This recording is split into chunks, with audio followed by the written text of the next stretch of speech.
Sir, जो आप बात कह रहे हैं हमारे तो समझ आ रही है, परंतु जो आज के बच्चे जिस एनवायरनमेंट में रह रहे हैं, जिस कल्चर में रहते हैं, अगर उनको हम ये बातें सारी कहते हैं, they are not ready to accept these things. तो ये उस समय मतलब पेरेंट्स जो है ना डिलामे में रहते हैं, क्या किया जाए। इसका भी कसूर पेरेंट्स का ही है जी, क्योंकि उन्होंने ही उनके दिमाग में सोसाइटी में चस्का बनाया है, प्रेशर बनाया है, और उसको कहा गया है कि प्रेशर इंडिया में बहुत है, तो बाहर जाके प्रेशर आराम से रिलीज हो जाएगा। मैं इसको 2-3 मिनट 5 मिनट, यहाँ पे कई बच्चे भी हैं वो भी सुन रहे हैं।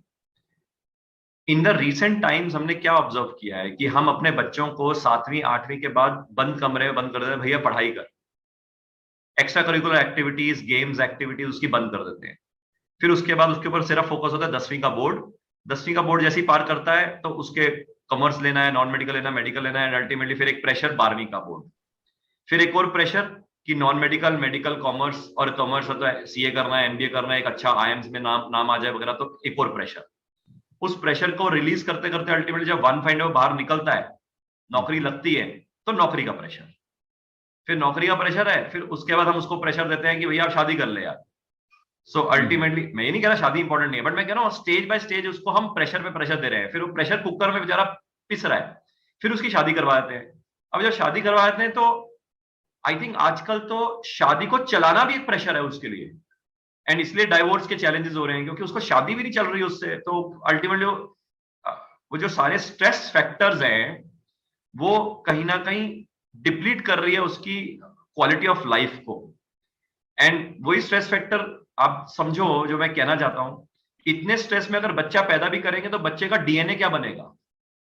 मतलब अगर कोई खुशी खुशी माहौल में रह रहा हो, स्ट्रेस फ्री एनवायरनमेंट में रह रहा हो, मुस्कुराते हुए रह रहा हो, फैमिली के साथ रह रहा हो, और वो बच्चा पैदा कर रहा हो, और एक बेचारा बेचारा प्रेशर कुकर से निकल के बच्चा पैदा कर रहा है, तो बच्चा आप समझ सकते हैं क्वालिटी ऑफ बच्चा जो आएगा भी इस वर्ल्ड में, वो भी क्या आएगा, कहीं ना कहीं कॉस्मिक एनर्जी तो है ही है ना।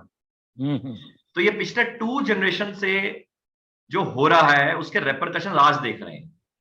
तो आज the new generation has chosen कि भैया इनफर्टिलिटी हो गई है तो बच्चे पैदा करते ही नहीं है। और अब तो कई लोग चूज भी कर रहे हैं कि बच्चा पैदा करने की जरूरत ही नहीं है यार, क्या करना है, ऐसी टेंशन लेनी, वैसी प्रेशर लाइफ में बहुत है, यानी कि दे आर एक्सेप्टिंग इट कि वैसी प्रेशर बहुत है तो और प्रेशर के लिए बच्चे भी पैदा करने की क्या जरूरत है। मैं ये नहीं कह रहा करें ना करें, वो एक अलग सोसाइटी का डिसीजन है, बट ये कहीं ना कहीं society at the grass root level, जब वो बच्चा पैदा होता है और वो 3 4 6 महीने का होता है, हम उसको कहते हैं चल भैया खड़ा होना शुरू कर।